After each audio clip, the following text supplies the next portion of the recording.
Sir నమస్కారం. ఇక్కడ నేను దారం కట్టాను. నేను లేని సమయంలో ఇది తీపిచ్చేకండి సార్, ఎందుకంటే నా సామాన్లు ఆల్రెడీ ఎవరెవరో ఎత్తుకెళ్ళిపోయారు. మనుషులు పుడుతుంటారు, చేస్తుంటారు సార్.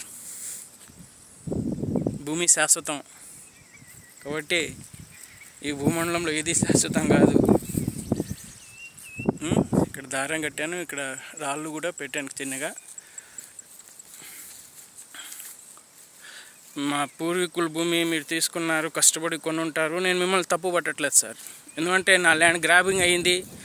ఆ గ్రాబింగ్ చేసిన వాళ్ళు ఉన్నారో పోయారో తెలీదు. ఇప్పుడు మీరు వచ్చేది మీద ఆదా అన్నారు. నేను ఒక మానవత్వంగా మిమ్మల్ని ఏది శాశ్వతం కాదని నమ్మే వ్యక్తిని కాబట్టి మాకున్న మిగులు భూమి, మా తాతల నుంచి మాకున్న ఇప్పుడు ఇక్కడ ప్రజెంట్ ఇక్కడ ఉన్నటువంటి 9 గుంటలకి నేను అతి త్వరలో కొలుసుకొని చెట్లన్నీ క్లీనింగ్ చేపించి మీ కడీలు ఎన్ని ఉన్నాయో అవి తీసి పక్కన పెట్టడం వల్ల ఒకవేళ ఇరిగిపోతే కూడా వాటికి మీకు తిరిగి రీప్లేస్మెంట్ కొని ఇస్తాను.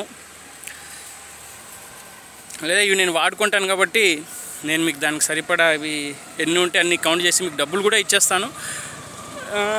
ఇక్కడ 9 గుంటలు చాలు. ఆ తర్వాత 2 ఎకరాలు 30 గుంటలు ఇవ్వటం ప్లస్ ఇల్లు కట్టించడం అనేది మీ ఇష్టం. అది నేను మిమ్మల్ని ఇబ్బంది పెట్టండి ఆ విషయంలో.